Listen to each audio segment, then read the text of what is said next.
The Sofia Gray Show. Hello, listeners and kinky friends. Welcome to the Sofia Gray Show, where we discuss all things sex, kinks, and fetishes. From the sex stories to the latest trends in the erotic world, we talk taboo transparently. This podcast is brought to you by Sofia Gray, the largest used underwear marketplace. I'm Lacey Bloom, and I am flying solo once again. However, I am pleased to say that I've spoken with Tracy, and you can expect her back on the podcast in her typical hilarious fashion sometime in the near future. So I'm sure you're all looking forward to that. I know I am as well, because recording a podcast by yourself is definitely not as fun as doing it with somebody that you know and love. But here today, I am excited to talk about something that is near and dear to my heart. So I think I've mentioned it before, but Tracy and I, when we're not doing the podcast, are both involved in the film and television industry in Los Angeles. And so movies and TV shows are something that are really important to us. We watch a lot of things, and I don't know about everybody else, but I've been binging the series Bridgerton on Netflix. As I've mentioned before, I am a huge fan of both romance novels and erotica. I know we've discussed erotica here on the podcast on more than one occasion. You heard my interview with Rachel Kramer Bustle, a prominent erotica publisher and writer, just last month. And so one thing that I was really thinking about while watching Bridgerton were the sex scenes, because I think this is something that a lot of us think about when watching films and TV shows with sex scenes, is how unrealistic and problematic they can be. And I do love that things are changing in the industry. You know, we see shows and movies hiring intimacy coordinators to make sure that a sex scene is done well and to the comfortability of all of the actors involved.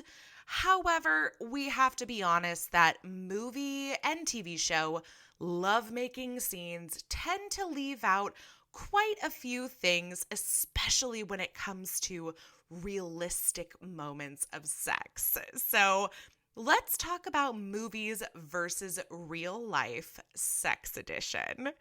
I'm going to start with making the move isn't always super clear. So, you know the scene in a show or movie where it's a couple, they're at the movies, the guy, typically in a heteronormative situation, uses the stretch technique to like stretch his arm around the girl's shoulders. And then there's a pause and they avoid each other's gaze. But then when they do lock eyes, and it all makes sense. Everything is said in that one glance, and suddenly it's on, full on making out in the movie theater. You know, it's just, it's one of those things that we talk about communication so often here on this podcast, and I think in movies and television, they tend to gloss over things like that, especially when it comes to consent and protection. And I think it's mostly for the sake of time. However, I think there's this complete misconception that glossing over important details like that improves the sex appeal. But for me, I think that there's just about nothing as unsexy as a lack of consent or discussion about the nitty-gritty details. There's nothing unsexy about talking about kinks and safe words before you get into things. These are the things I would love to see discussed in movies and television, anything mainstream, because then it might signify that it's okay for us to be doing it in our real sex lives. When a partner brings those things up, you can genuinely tell that they care for you and your sexual health and your happiness, and they want to show you a good time. So I am so looking forward to a movie where the hunky main character asks if he can pull the heroine's panties down. I am longing for that day, especially if those words come out of a Hemsworth brother. Let's be honest, it's got to be Chris. So another thing that I this is something that I think is getting a little bit better in movies and television shows is the whole undressing moment, because I feel like in movies a lot of times it becomes very striptease worthy. And, that's any girl who has tried to sexily slide out of a pair of skinny jeans, or I'll be honest, I wear a lot of spandex and yoga pants. It is nearly impossible. By the time you get your pants down to your thighs, you have to do this weird wiggle thing to get them to your ankles, and then you're bending over, and it's not as sexy as they make it seem in the movies. And I think because they make it sexy, we try to make it sexy in real life. And there is an art to doing a striptease, and I think a lot of partners will appreciate that. However, it's also just unrealistic to imagine that that's how we undress every time, especially if we're not undressing for another partner and just for ourselves. I find it hard to believe that we spend the time and effort to make ourselves look amazing as we take off our yoga pants when we're alone. Let's be honest, ladies. Okay, and speaking of undressing, I am a huge fan of a matching bra and panty set. Don't get me wrong. However, I want to say that us heterosexual cisgendered women are setting our cisgender heterosexual male partners up for failure, because we're making them believe that we only wear matching bras and panties. And I love a good matching set, but even if the scene in a movie doesn't call for anything sexual, it seems like somehow the bra and panties of the main character are always on point. And that's not even going off of the fact that she's sporting them on a pristine size 2 toned body. And if that's your body type, fantastic, good on you. However, that is not how all of us look, and we definitely don't look that way in a $200 set of lingerie, and we don't have the budget for a $200 set of lingerie either. So I am waiting for the film where our heroine gets out of bed, hair completely massacred, not wearing makeup when she wakes up, and in a nice cotton pair of period panties, because we all do it, whether you want to admit it or not. It's definitely there. So as we get into the sex scenes themselves, here's the thing that really irks me is, one, we don't see a lot of changing positions in sex scenes in our media in general. However, when we do see them, they're always very smooth and not at all awkward.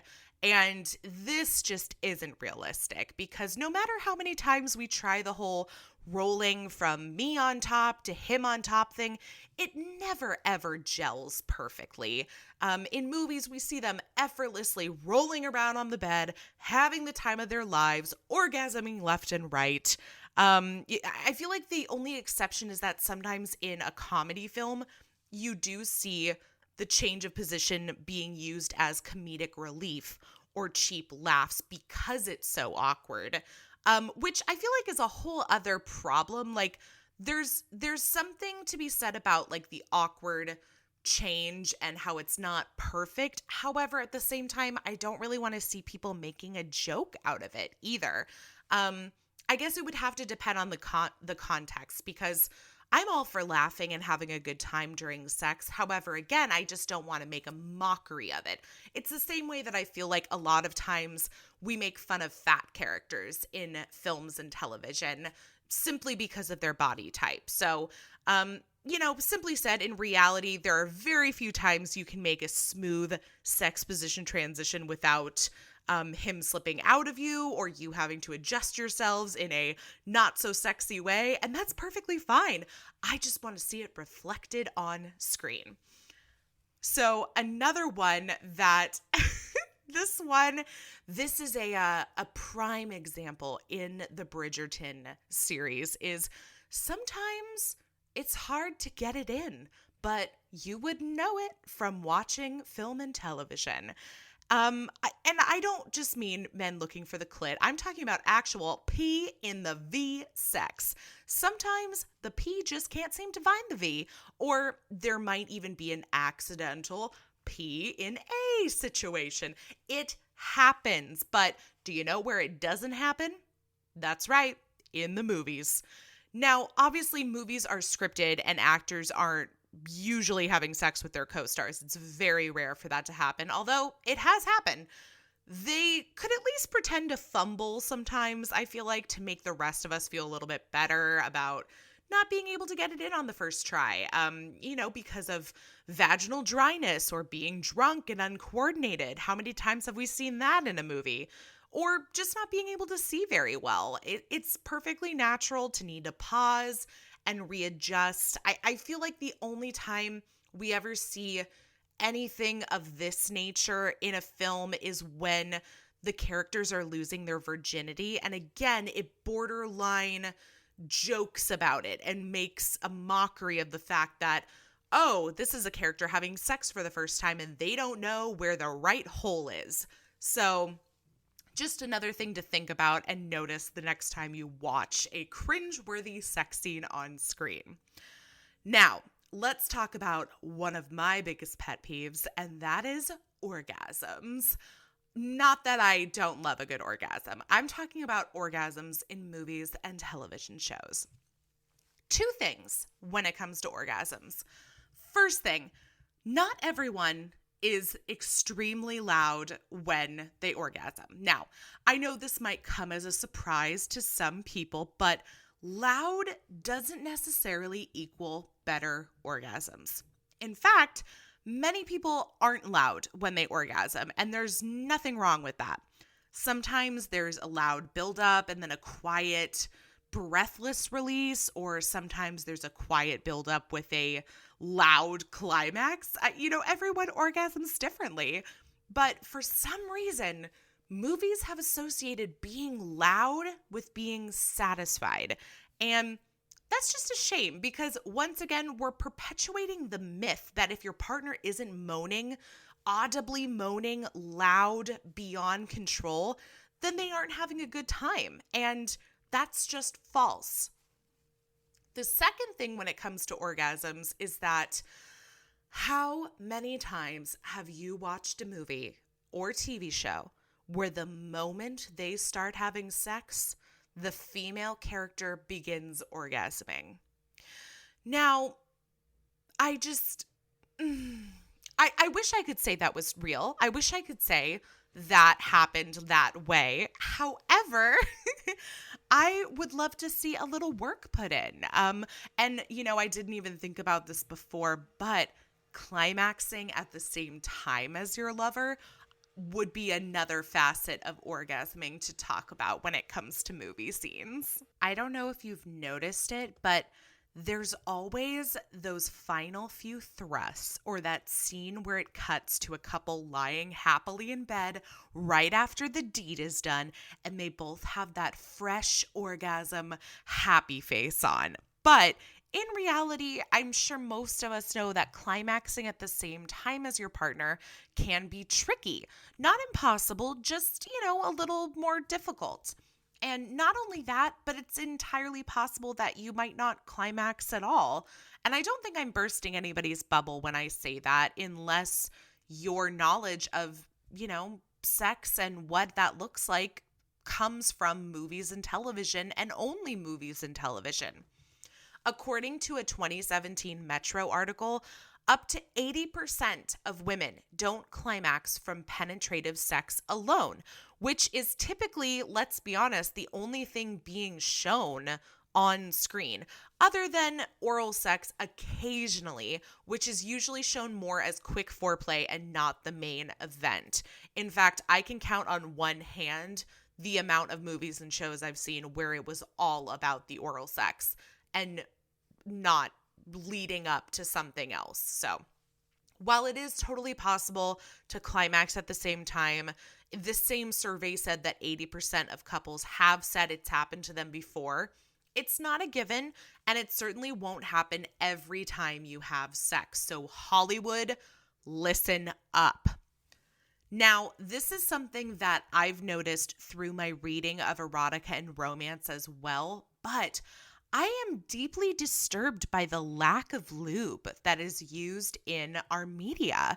Where is the lube? Because I think the first time I ever heard lube mentioned in a movie was, again, used as a joke in the movie Superbad. So other than comedy movies where they use fart jokes and giggle at the need to use lube, I don't know if I've actually ever seen a serious sex scene that involved needing some other form of lubrication. And you know what? Set aside the word need, wanting to use some sort of lubrication. Lube has, and we've talked about this in-depthly on this podcast, for a long time been a bit of a myth in the sex lives of young people. A lot of people think lube is specifically for if you have medical conditions like vaginal dryness or if you're having anal sex. And yes, don't get me wrong, these are two really great purposes for lube. But lube can also improve your sex life in so many other ways. In that same study I mentioned from the Metro article, 70% of women said using lube during sex made it feel more comfortable and pleasurable for them.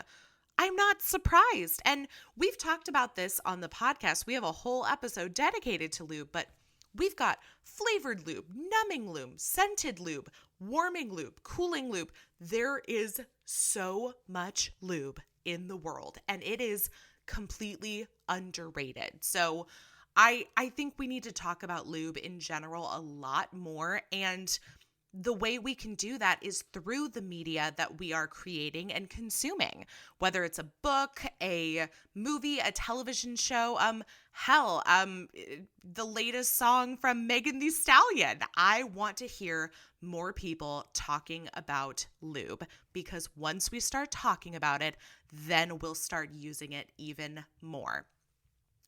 Now, something that I think is entirely overlooked in film and television, unless it's being used for comedy fodder or an awkward family dinner, is sex between older couples. Older couples in general, and, speaking as a woman, I know how little roles there are for women over a certain age in Hollywood. Older couples don't get shown very often in movies, and if they do, they're generally not having sex. In fact, even movies where the main characters are older and in a relationship, their sex lives aren't really discussed or even hinted at beyond a few words. So we need to get beyond that, because older people have sex. Younger people have sex. Sex is not a midlife circumstantial experience. It can happen for you at any point in your life, or it cannot happen at all. That is totally fine, whether or not you are choosing to have sex. However, there are plenty of couples over 60, 70, 80 who have sex still. So I don't know why we're not showing it and we're not talking about it. Now, here's something I have noticed in the last few years is, as brief as it may be, Hollywood is definitely making an effort to incorporate more same-sex couples into film and television. Again, there are not enough. I will not be the first or the last person to say that. And they're also making a valid effort to incorporate more threesomes and polyamorous relationships. However, that being said, 1, I want to see more. 2, I want to see more of them having sex. And 3, I want to see the communication happening, because when it comes to same-sex couples in movies and television, they're not usually, they don't always have super erotic or taboo lovemaking scenes. Hollywood has glamorized same-sex lovemaking since the original taboo angle fell away. And once a couple of the same sex getting it on became less taboo and more normalized, it seems like directors everywhere must have had a meeting or something to decide that they were going for the hot, wild, and super erotic sex scenes for same-sex couples from here on out. Because apparently all lesbians who have sex now do it in slow motion and look absolutely perfect and also incredibly amazing at same-sex lovemaking. So just like we see with hetero couples, I think the same rules apply. I want to see those awkward sex scenes. I want to see, using toys together on a regular night in. If it's same-sex sex, then it does not have to be super erotic and suspenseful. Same-sex couples are just like hetero couples. We all have sex regardless of our gender, our race, our size. Assuming that you are having sex, I don't want to say we all have sex because there are plenty of people who choose not to have sex. But if you are a same-sex couple on screen, generally they're having wild, raunchy sex in every scene, and it's just not very, very realistic. Then when it comes to having a threesome or a polyamorous relationship, it can feel really awkward in the beginning. And I feel like that's perfectly natural because you're not sure how to start. You have to actually talk about who's going where, what the boundaries are. We've talked about how important communication is, especially in new relationships. And generally, we're talking about relationships between two people. If you're adding in multiple partners, of course, there's going to be more boundaries to talk about. And of course, you're going to have to talk about who wants to do what with whom and where. It's perfectly natural, but it's not always as seamless and quick as it is in the movies.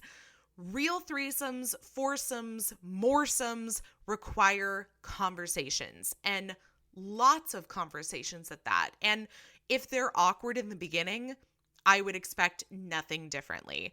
Now, of course, you'll find your groove and it will start to get more, it'll resemble more of what you've seen in the movies, but getting from that starting place to that movie magic place is a little trickier than, the typical, we all got tipsy on wine and started having a threesome together in the backyard.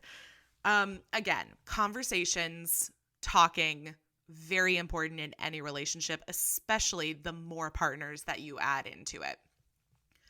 Now, this is something that has bothered me for years, and we've talked about this on the podcast as well, and that is underwater sex. Maybe it's an unpopular opinion, but I've expressed this before. Shower sex, hot tub sex, pool sex, really any kind of sex in water, I find it overrated. I think it can be good. I'm not saying that it's bad, but I am saying that it's never nearly as much fun as you imagine it to be. And I think it's because of the movies. Now, I can't blame the movies for everything. However, I think I was somebody who growing up had a very I remember having an interest in wanting to have this steamy, sensual, passionate shower sex. And I know that it is in direct correlation because of what I've seen in movies. Because movies have shown us shower sex that is smooth, easy, it's not dangerous, nobody's falling down, and they're also not using lube. But, it's in reality, there's a very big possibility you could slip and fall. You'll spend 97% of the time shivering because you're cold. And they leave out the fact that having sex while submerged underwater, a pool or a hot tub, a river, lake, whatever, it's really not that healthy for women and can cause some really bad infections. And any of us that have experienced that, I think have basically seen beyond our clouded expectations for water sex. So, the last thing, we've kind of run the gambit from undressing to the sex itself, but what comes after the sex? Cleanup. And this is, to me, the best for last because every time you watch a sex scene in a movie, how does it end? The exhausted and happy couple roll over in bed with a sigh and they lay there and cuddle, and usually they go right to sleep. So here's my thing. One, condoms, if you are using condoms, and I think the assumption when it comes to sex scenes is that people are using condoms. However, that's a whole issue in itself of not showing us birth control being used or discussed. But condoms need to be put on, and then you take them off and dispose of them. You sometimes see them go on in movies. I do think we are getting a little bit better at showing birth control, although it's still very slim to none. However, I really don't see a lot of condoms actually coming off and being disposed of in films and television. Usually the guy is laying there in bed chatting about, the amazing sex that they just had. And all I'm thinking about is how that condom is full of semen hanging off his dick. So this is something that needs to be rectified. I know that if I were ever to create a sex scene in a movie, this is something that would be changed immediately.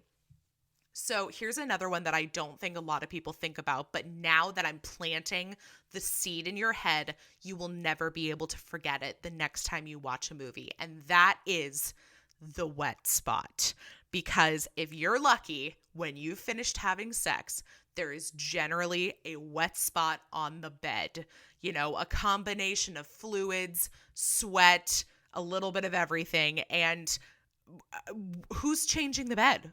Because they're not doing it in the movies. And whether it's completely changing the sheets or putting a towel over it or kind of cuddling to one side of the bed that's dry, the wet spot in real life is a very real issue. However, in movies, not only is there no wet spot, but their beds somehow look even better than when they started. It's as if they've had sex and then had somebody come into the room, make the bed on top of them with them in it to then go to sleep. But again, now that I've mentioned this, I know that this is something that you will not be able to overlook. Now, ladies, this one I think would stand out to women more is just that women usually pee after sex. I mean, it's been ingrained in us from our first sexual experiences, whether you knew it heading in or you had to learn the tough way, is that typically you make a post-coital trip to the bathroom because you want to avoid a UTI. So, I mean, it could be that this is something they're leaving out of movies for the sake of time. It's definitely not a sexy, moment. However, it is very real, and it's something that I would like to see acknowledged a little bit more.